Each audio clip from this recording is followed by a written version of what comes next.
y sus súbditos se transformarán en bestias salvajes. De entre ellas nacerá un león, atiborrado de sangre humana. Un hombre con una hoz será su ayudante en la siega, cuando el hombre se distrajere, será abatido por el león. El auriga de Eboraco apaciguará los ánimos y, expulsando a su amo, se apoderará del carro que conducía. Con la espada desenvainada amenazará al oriente, y llenará de sangre los surcos trazados por sus ruedas. Se volverá después pez marino que, al silbido de la serpiente, se unirá a ella. De esa unión nacerán 3 fulgurantes toros que, tras haber devorado sus pastos, se convertirán en árboles. El primero llevará un látigo de víboras y le dará la espalda al segundo.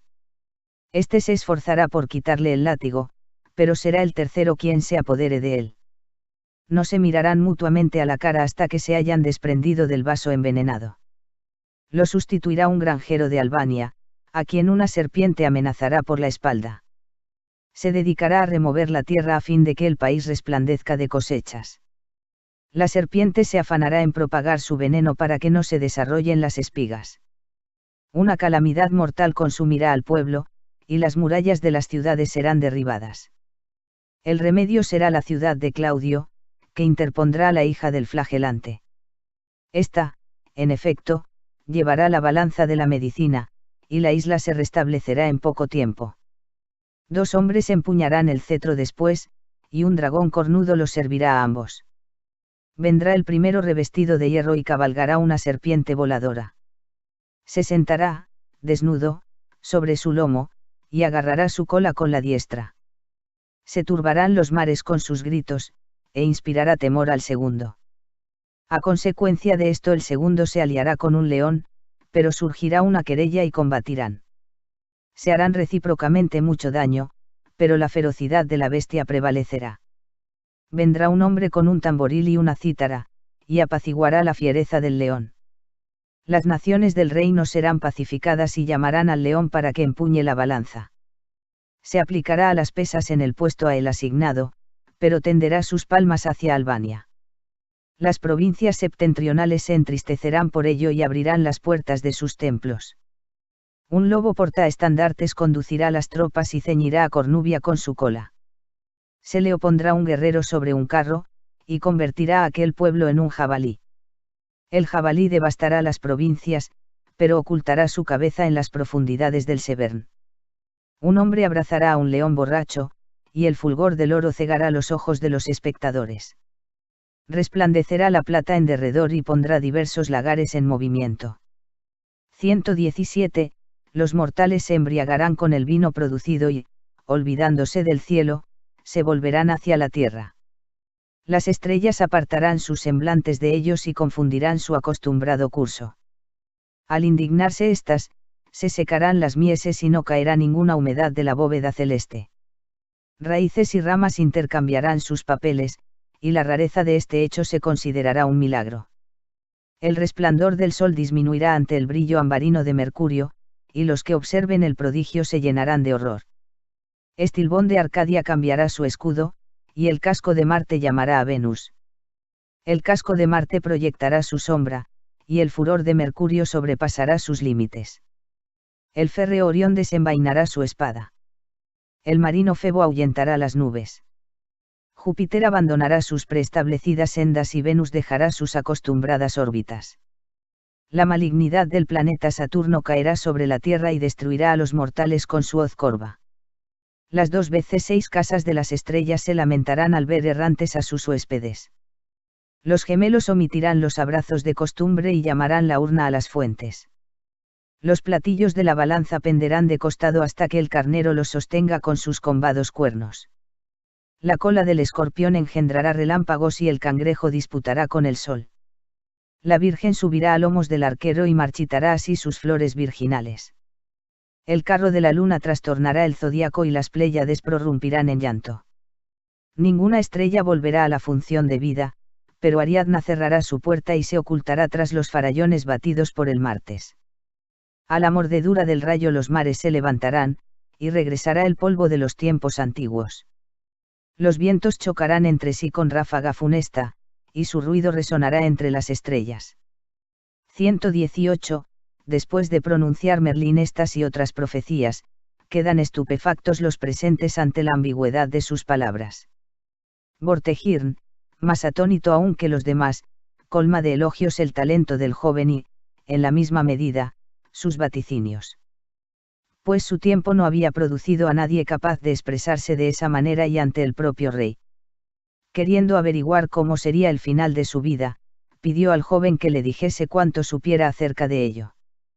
Merlín dijo: «Huye del fuego de los hijos de Constantino, si es que puedes hacerlo. Ya preparan las naves, ya se alejan del litoral de Armórica, ya despliegan las velas para surcar el mar, pondrán proa a la isla de Britania, atacarán al pueblo sajón y someterán a esa raza abominable, pero antes te quemarán a ti, encerrado en tu torre. Un fatal error cometiste cuando traicionaste a su padre e invitaste a los sajones a tu isla. Los invitaste para que acudieran en tu defensa y llegaron como verdugos. 2 géneros de muerte te aguardan, y no está claro cuál de los dos podrás evitar antes. Por una parte, los sajones devastarán tu reino y buscarán darte muerte, por otra, 2 hermanos, Aurelio y Uter, desembarcarán y se esforzarán por vengar en ti la muerte de su padre. Búscate refugio, si puedes. Mañana arribarán a las costas de Totnes. Se teñirán de sangre los rostros de los sajones y, muerto en Gist, Aurelio Ambrosio será coronado. Pacificará las naciones, restaurará las iglesias, pero morirá envenenado. Lo sucederá su hermano Uter Pendragón, pero sus días serán también interrumpidos bruscamente por el veneno. Tus descendientes participarán en traición tan cobarde, pero el jabalí de Cornubia los devorará. 6 Los grandes días de la historia de Britania. 1 Aurelio Ambrosio y Uter Pendragón. 119. Amanecía un nuevo día cuando desembarcó Aurelio Ambrosio en la isla. Tan pronto como se difundió la noticia de su llegada, los britanos, esparcidos aquí y allá por tanto desastre, acudieron de todas partes, más alegres de lo que solían y fortalecidos por la presencia de sus compatriotas. Reunidas las altas jerarquías del clero, ungieron rey a Aurelio y le rindieron homenaje según la costumbre. Los britanos eran partidarios de atacar inmediatamente a los sajones, pero su rey los disuadió de ello, pues se proponía dar caza a Vortigern primero. Tanto le dolía la traición perpetrada contra su padre que no quería emprender acción alguna antes de haber tomado cumplida venganza de aquella. Deseando coronar sus propósitos, marchó con su ejército a Cambria y llegó ante el castillo de Ganariu, donde Vortigern había buscado refugio. Se encontraba aquella fortaleza en la región de Erging, a orillas del río Guaye, sobre un monte llamado Cloarcio. Nada más llegar a aquel lugar, Ambrosio, recordando la traición perpetrada contra su padre y contra su hermano, dijo al duque de Gloucester, el Dol: «Contempla, noble duque, las fortificaciones y murallas de este lugar. Di si serán capaces de proteger a Vortigern e impedir que la punta de mi espada se hunda en sus entrañas. Se ha ganado la muerte que lo aguarda, y tú no ignoras hasta qué punto se la ha ganado. Sin duda es el más vil de todos los hombres y merece morir entre infandos tormentos. En primer lugar, traicionó a mi padre Constantino, que lo había librado a él y a Britania de la invasión de los Pictos, luego, a mi hermano Constante, a quien promovió a la dignidad real solo para matarlo después, finalmente, tras hacerse él mismo con la corona a fuerza de maquinaciones, trajo paganos y los mezcló con la población para poder exterminar mejor a aquellos que me guardaban fidelidad. Pero ahora Dios ha querido que cayera incautamente en la trampa que él había preparado para mis partidarios. Pues cuando los sajones descubrieron su iniquidad, lo expulsaron del reino, algo que nadie debe lamentar, deplorable es, en cambio, el hecho de que ese pueblo impío a quien ese impío invitó exterminase a nuestra nobleza, devastara nuestros fértiles campos, destruyese nuestros templos sagrados y borrara prácticamente el cristianismo en nuestra isla de Mara Martes. Ha llegado, pues, la hora, compatriotas, de que os comportéis como hombres y os venguéis, primero, de aquel que tantas maldades ha cometido. Volveremos después nuestras armas contra los bárbaros que nos amenazan y liberaremos a nuestro país de sus fauces hambrientas. Sin pérdida de tiempo, aplican sus máquinas de asedio a las murallas y se esfuerzan por derribarlas. Como éstas resistieran, recurrieron al fuego, y éste, encontrando combustible, no descansó hasta que hubo quemado por completo la torre donde se hallaba Vortigern, que murió. 120.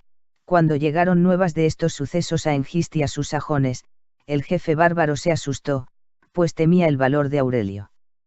Tanto coraje y bravura se daban cita en el caudillo britano que, mientras vivió en Galia, no hubo nadie que se atreviera a enfrentarse con él en singular combate.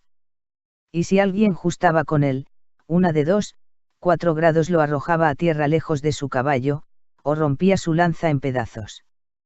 Era, además, liberal en sus dádivas, diligente en la observancia del servicio divino, moderado en todos los aspectos de la vida, enemigo de la mentira, buen infante y mejor jinete, experto conductor de ejércitos.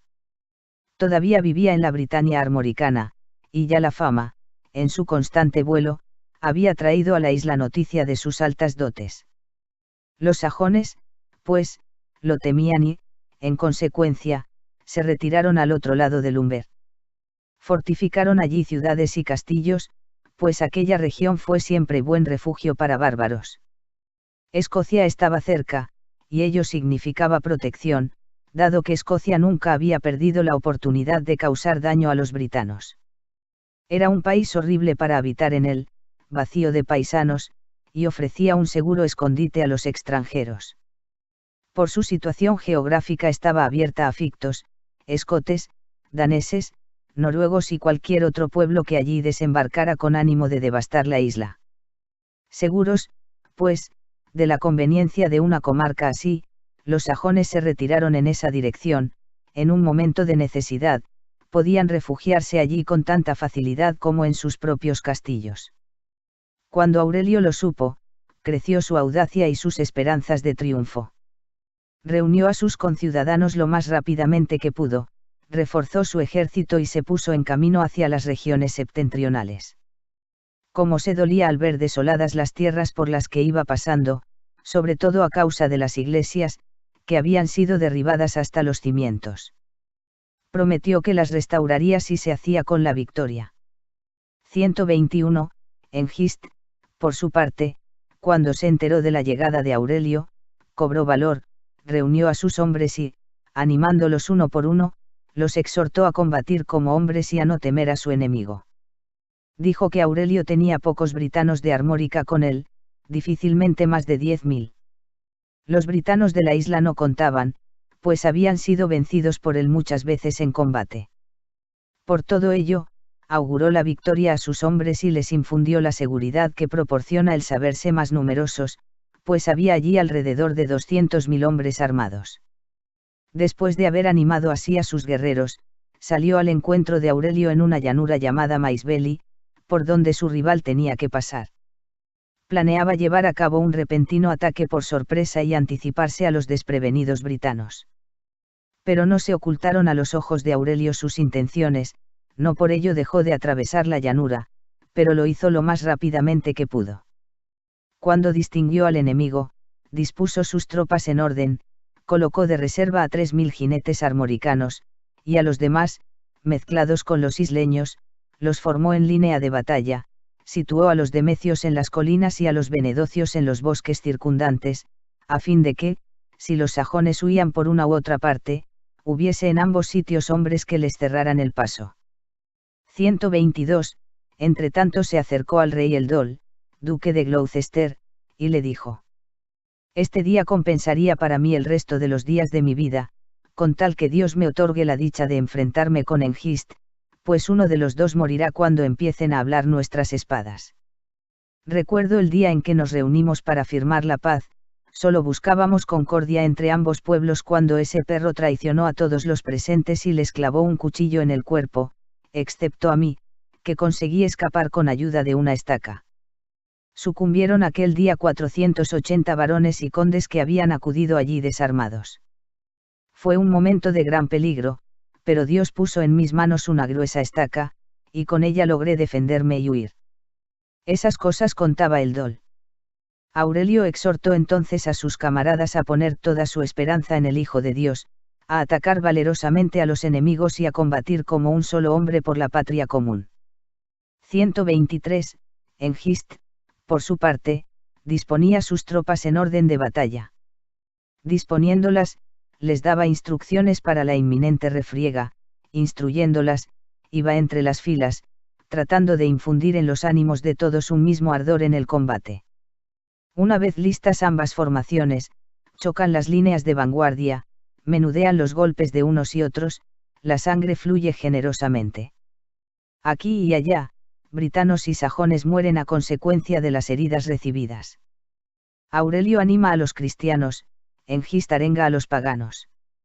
Y mientras siguen combatiendo, el Dol no ceja en sus intentos de encontrar una oportunidad de vérselas con Hengist cara a cara, pero no llega esa ocasión, pues cuando Hengist ve que sus hombres están batidos y que los britanos obtienen la victoria por la gracia de Dios, huye inmediatamente, dirigiéndose al castillo de Caer Conan, ahora llamado Conisbrough. Aurelio lo persigue, dando muerte o esclavizando a todo aquel que encuentra en su camino. Cuando ve Hengist que Aurelio lo sigue, no quiere entrar en la fortaleza, una vez más, forma sus tropas en orden de batalla y se dispone a pelear. Sabía que el castillo no resistiría en modo alguno el asalto de Aurelio y que su única defensa eran su propia espada y su lanza. Cuando, por fin, Aurelio alcanzó a Hengist, formó él también a sus guerreros en orden de batalla y atacó a su rival con inaudita ferocidad. Los sajones resisten, sin embargo, unánimemente. Son frecuentes las heridas mortales en uno y otro bando. La sangre fluye por doquier. El clamor de los moribundos acrecienta la furia de los vivos. Y si no hubiesen intervenido los jinetes armoricanos, habrían terminado por vencer los sajones. Aurelio había asignado a la caballería el mismo lugar que ocupara en la primera batalla. Cuando cargaron sobre ellos, los sajones retrocedieron y, una vez dispersados, no fueron ya capaces de rehacer sus líneas. Entonces los britanos atacaron con más ímpetu, arrojándose sobre el enemigo como un solo hombre.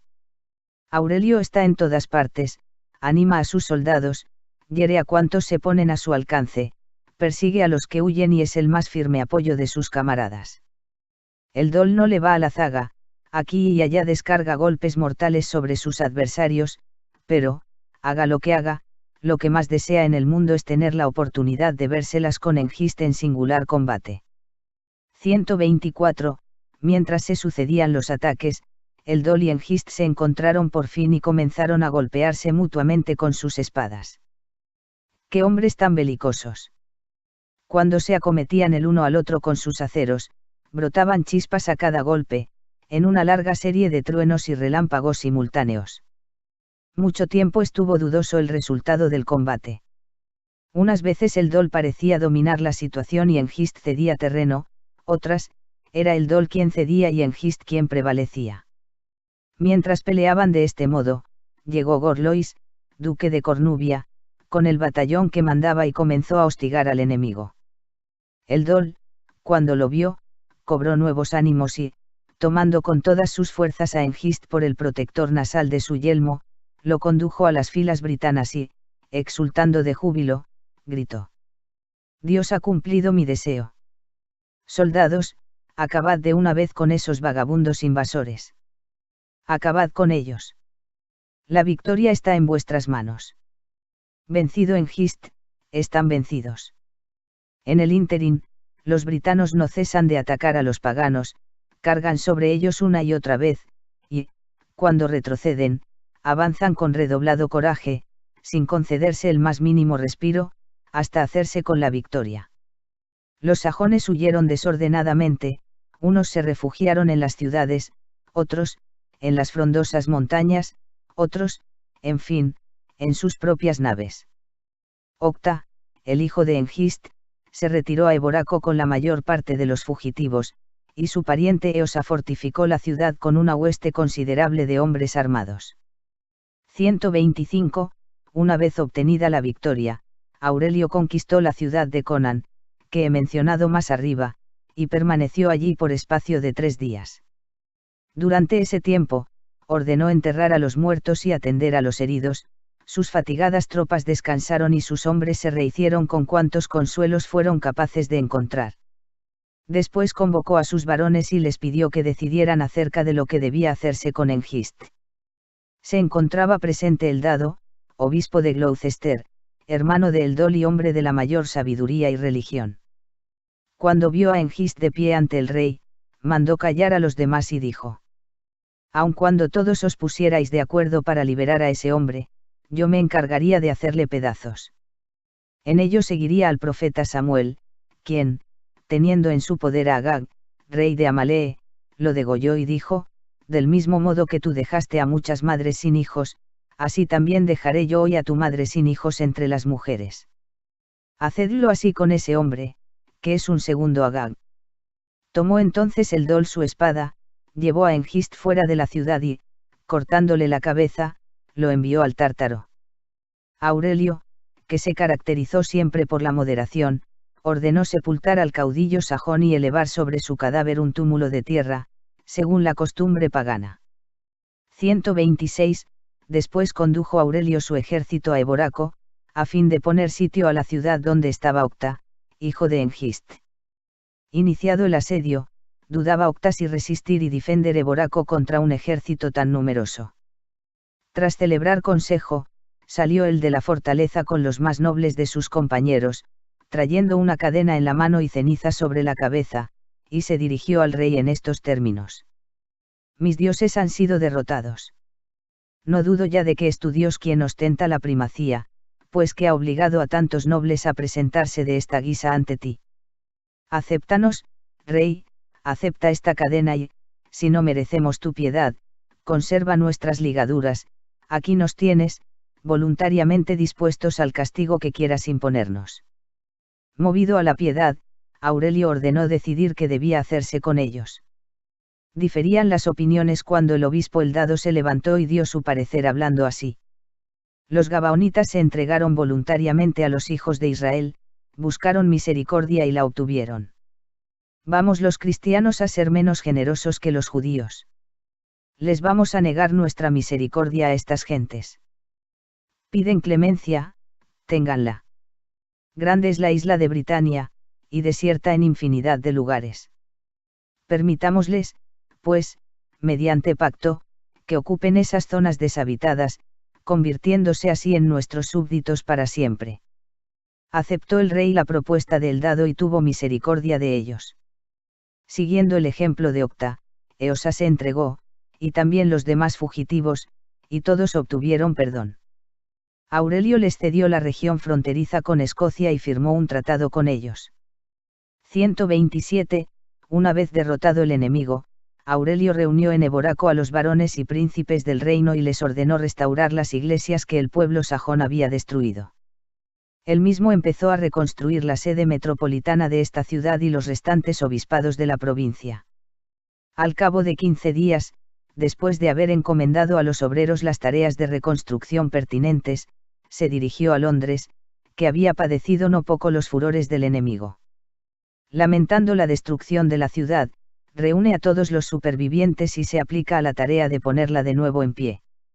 Desde Londres gobierna el reino, desenterrando leyes caídas en desuso y restituyendo a los nietos las posesiones arrebatadas a sus abuelos, mientras que aquellas cuyos herederos hubiesen muerto, víctimas de tanta calamidad, se las entrega a sus camaradas. Todas sus energías se consagran a la restauración del reino, reconstrucción de las iglesias, consolidación de la paz, renovación de las leyes y organización de la justicia. Después marcha a Wintonia, con ánimo de restaurarla, lo mismo que a las demás ciudades. Y cuando hubo dispuesto cuanto había que disponer para su reconstrucción, se dirigió, por consejo del obispo Eldado, al monasterio próximo a Caer Caradoc, que ahora se llama Salisbury, donde estaban enterrados los varones y príncipes traicionados por el infame Hengist.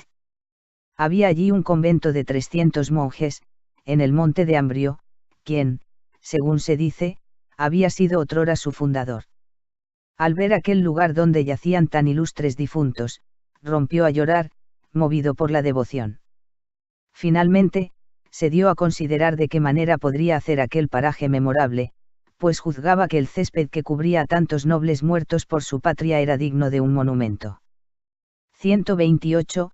así que reunió a los mejores talladores de madera y de piedra del país, y les ordenó usar su ingenio para idear un nuevo tipo de construcción que permaneciese en pie para siempre en memoria de tan esclarecidos varones.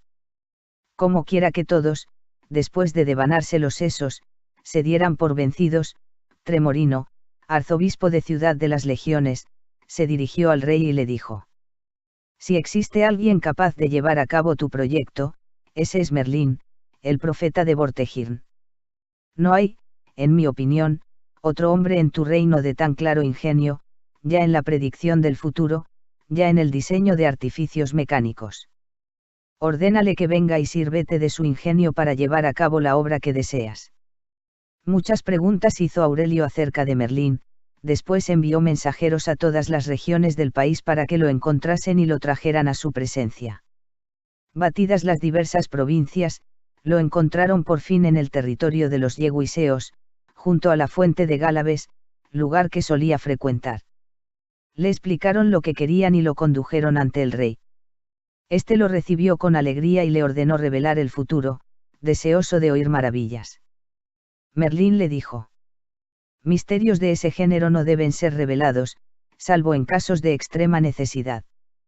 Si yo los diera a conocer a la ligera o para hacer reír, el espíritu que me inspira guardaría silencio y no me asistiría cuando me fuere menester. Y a todos les dio la misma negativa. No quiso el rey insistir más en lo concerniente a la predicción del futuro, pero le habló acerca del monumento que proyectaba construir. Merlín dijo: si quieres adornar el lugar donde yacen esos hombres con un monumento perdurable, envía a buscar el Círculo de los Gigantes, que está en el monte Quilarao, en Hibernia. Hay allí una construcción de piedras que ningún hombre de esta época podría levantar, a menos que lograra combinar inteligencia y talento artístico. Las piedras son enormes y no hay nadie capaz de moverlas. Si se las coloca en la misma posición en que están situadas allí, esto es, en círculo, permanecerán en pie eternamente. 129. Al oír estas palabras, Aurelio rompió a reír y dijo: ¿de qué manera podrían traerse aquí piedras tan grandes desde un país tan lejano? Como si Britania careciese de piedras para llevar a cabo el monumento. Merlín repuso: cesa en tu risa frívola, rey. Lo que he dicho no tiene gracia. Esas piedras son mágicas y tienen diversas propiedades medicinales. Antaño, los gigantes las transportaron desde los más remotos confines de África y las depositaron en Hibernia durante el tiempo en que habitaron ese país. Las utilizaban siempre que se sentían enfermos, preparando sus baños al pie de las piedras, derramaban sobre ellas agua y la recogían en los baños, sanando así todos los aquejados de algún mal. Mezclaban, además, el agua con cocciones de hierbas y, de ese modo, curaban sus heridas. No hay allí piedra que carezca de virtudes medicinales. Cuando los britanos oyeron esto, pensaron que era imprescindible ir en busca de aquellas piedras y arrebatárselas al pueblo de Hibernia por la fuerza de las armas, si osaban impedírselo. Finalmente, fue elegido Uther Pendragon, el hermano del rey, junto con 15.000 guerreros, para llevar a cabo esta tarea. Merlín los acompañaría, pues su sabiduría y su consejo podrían ser muy útiles en una expedición semejante. Tan pronto como estuvieron listas las naves, se hicieron a la mar, soplaban vientos favorables, y llegaron a Hibernia sin contratiempo. 130. Por aquel entonces reinaba en Hibernia Gilomán, un joven de admirable valor. Al oír que los britanos habían desembarcado en su país, reunió un vasto ejército y les salió al encuentro. Cuando supo la causa de su llegada, rompió a reír y dijo a los circunstantes: no me sorprende el hecho de que esa raza de cobardes haya sido capaz de devastar la isla de los britanos, pues los britanos son unos necios y unos estúpidos. ¿Quién ha oído hablar nunca de estupidez como la suya? ¿Acaso son mejores las piedras de Hibernia que las de Britania hasta el extremo de invadir nuestro reino en su busca? Armaos, varones, y defended vuestra patria. Mientras esté yo vivo, no nos arrebatarán ni el más mínimo fragmento del círculo. Cuando Uther los vio dispuestos a pelear, adelantó sus líneas y cargó contra ellos. Los britanos resultaron muy pronto vencedores y obligaron a huir a Gilomán, muertos o heridos sus hibernenses. Tras la victoria, se dirigieron al monte Quilarao y, una vez llegados ante la estructura de piedras, desbordaron de júbilo y admiración. Merlín se acercó entonces y